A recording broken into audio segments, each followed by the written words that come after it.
आज सुबह से जगदीश प्रसाद बहुत खुश था।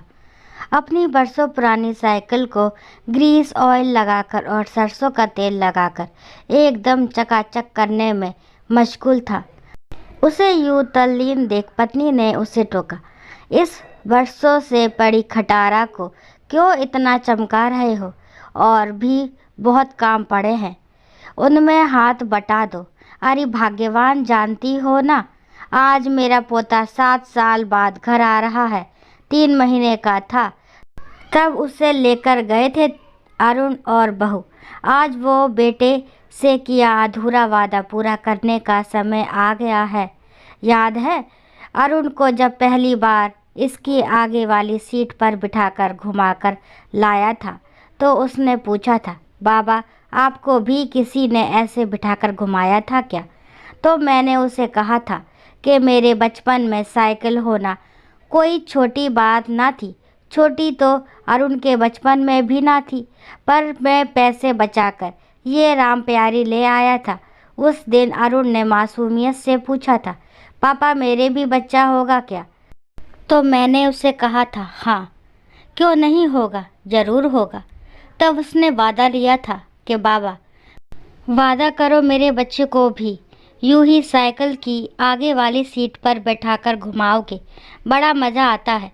तब से वो अधूरा वादा पूरा किए जाने की बाट जो रहा हूँ और आज मेरे पोते को इस पर घुमाकर वो अधूरा वादा पूरा ज़रूर करूँगा। जगदीश के चेहरे पर चमक आ गई थी। आप भी बहुत बचकानी बातें करते हैं, उसने बचपने में वो कह दिया और आप अभी तक उसे दिल से लगाए बैठे हैं। अरुण तो भूल भी गया होगा। अरे वो भूला तो क्या हुआ, मैं तो नहीं भूला ना। बेटे से किया वादा आज ज़रूर पूरा करूँगा। ठीक है ठीक है, जब ये राम प्यारी चमक जाए तो थोड़ा काम में हाथ बटा देना, बहुत काम पड़े हैं। सालों बाद बेटा घर आ रहा है कहकर कमला काम में लग गई। शाम को अरुण पत्नी और बेटे के साथ घर आ गया। जगदीश ने बड़े प्यार से पोते को साइकिल पर बैठाना चाहा तो वो बिदक गया। डैडा मैं इस खटारा पर नहीं बैठने वाला, मुझे तो बस स्केटिंग करनी है। और वो अपने स्केटिंग शूज़ उठा लाया। अरुण ने भी कहा, बाबा आप अभी तक इस कबाड़ को घर में ही रखे हुए हैं। मैंने सोचा आपने अब तक इसे कबाड़ी को दे दी होगी। अरे ऐसे कैसे दे देता इसे कबाड़ी को? तुमने ही वादा लिया था कि मेरे बच्चे को इसकी अगली सीट पर बैठाकर घुमाना। अरे बाबा आप अब तक उस बचपने की बात को मन में लिए बैठे हो। वो बात तभी आई गई हो गई, ज़माना बदल गया है। आजकल के बच्चों को ये सब आनंद नहीं देता। अरुण ने जगदीश को झिड़का। सुबह सवेरे ही जगदीश ने कबाड़ी वाले को बुला लिया और राम प्यारी को उसे बेच दिया। कबाड़ी वाले ने उसे ले जाने से पहले जगदीश ने कई बार उसे प्यार से सहलाया। शाम को जब अरुण जाने को हुआ तो जगदीश ने उसे मायूसी से कहा, बेटा एक बात कहनी है, अपने बच्चे के बचपने पर उसे कोई वादा न करना। ज़माना बदल गया है, हो सकता है बदले ज़माने में तुम बेटे से किया वादा पूरा ना कर सको और वो अधूरा रह जाए। अपनों से किए अधूरे वादे बहुत खटकते हैं। तभी अरुण का बेटा स्केटिंग करते हुए आया और कार में बैठ गया। अरुण अपने जाते हुए पिता की पीठ देख रहा था, कभी अपने बेटे को। अब अगली कहानी। रसोई की दीवारें। वंदना ये क्या सब्जी बना रखी है तूने? रंग देखा है इसका, बिल्कुल फीका। अरे दामाद बाबू को क्या खिलाएगी? पानी में उबाल कर। कोई काम ढंग से क्यों नहीं करती? अंजलि देवी ने अपनी बहू को गुस्से में डांटते हुए कहा। माँ जी पता नहीं क्यों इस बार बाज़ार से लाए मसाले इतने हल्के हैं कि कितना भी डाल लो रंग ही नहीं आता। वंदना ने धीरे से सफाई दी, नज़रें झुकाते हुए। बहाने मत बना, सच कह तुझे बनाना ही नहीं आता। और ये देख मेज पर चाय का दाग अब तक लगा हुआ है। कितनी बार कहा है ढंग से सफाई किया कर, नाक में दम कर रखा है तूने। वंदना ने कुछ नहीं कहा। उसकी आंखों में हल्का पानी उभरा, लेकिन उसने रसोई का रुख किया और बाकी के काम निपटाने लगी। ये सब तो रोज़ की बात थी।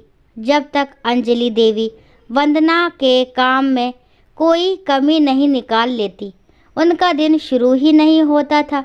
वंदना की माँ का देहांत उसके बचपन में ही हो गया था। शादी के बाद उसने अंजलि देवी को माँ की जगह देखना चाहा था, लेकिन अंजलि देवी तो सास थी। अपनी बहू को कुशल गृहिणी बनाने का जिम्मा उन्होंने अपने ऊपर ले लिया था। अंजलि देवी दिल की बुरी नहीं थी। उनका बस यही मानना था कि एक बहू को घर की हर जिम्मेदारी पूरी तरह संभालनी आनी चाहिए। पर उनकी तीखी आवाज़ और रोज़ की शिकायतें वंदना के मन को अक्सर चोट पहुंचाती थी। उनके घर की तेज़ आवाज़ें पड़ोस के घरों में भी सुनाई देती थी, खासकर सरिता काकी को, जो हर बात को नमक मिर्च लगाकर सुनने और दूसरों तक पहुंचाने में माहिर थी। एक दिन जब घर में नितांत शांति थी, सरिता काकी को कुछ अजीब लगा। उन्होंने अपनी खिड़की से झांककर देखा, लेकिन ना अंजलि देवी की आवाज़ आ रही थी, ना कोई हलचल दिख रही थी। उन्होंने खुद को रोक नहीं पाई और अंजलि के घर पहुंच गई। अंदर का माहौल सामान्य लग रहा था। वंदना चुपचाप रसोई में काम कर रही थी और अंजलि देवी पूजा के लिए तैयार हो रही थी। अरे अंजलि बहन, आज कोई झगड़ा नहीं? सरिता काकी ने मुस्कुराते हुए कहा। क्या बताऊं सरिता, कल वंदना ने जो खीर बनाई उसमें हलवा जैसा स्वाद आ गया। मैंने कुछ नहीं कहा, सोचा कोई तो दिन शांति से बीते। सरिता काकी ने हंसी रोकते हुए कहा, अरे बहन, थोड़ा प्यार से समझा लो, बहू तो बेटी बन जाएगी। अंजलि देवी कुछ सोच में पड़ गई। उस शाम उन्होंने वंदना को रसोई में बुलाया। वंदना, तू बुरा मत मानना, मैं बस चाहती हूँ कि तू हर काम में परफेक्ट हो जाए, लेकिन शायद मैं बात कहने का तरीका गलत चुनती हूँ। वंदना की आंखों में आंसू थे। माँ जी, मैं आपकी बात समझती हूँ, बस कभी कभी मुझे लगता है कि आप मुझसे नाराज़ रहती हैं। अंजलि देवी ने पहली बार वंदना के सर पर हाथ रखा। नाराज़ नहीं बिटिया, तू मेरी बेटी जैसी ही है। बस कभी कभी मुझे मेरी माँ की सिखाई बातें याद आ जाती हैं। उस दिन के बाद अंजलि देवी और वंदना के बीच का रिश्ता बदल गया। पड़ोसियों ने भी नोटिस किया कि अब घर से आवाज़ें कम आती थी। सरिता काकी ने मजाक में कहा, अरे ये तो गजब हो गया, अब हम किसका मनोरंजन करेंगे? पर वंदना और अंजलि के लिए ये बदलाव उनके घर की शांति का सबब बन गया।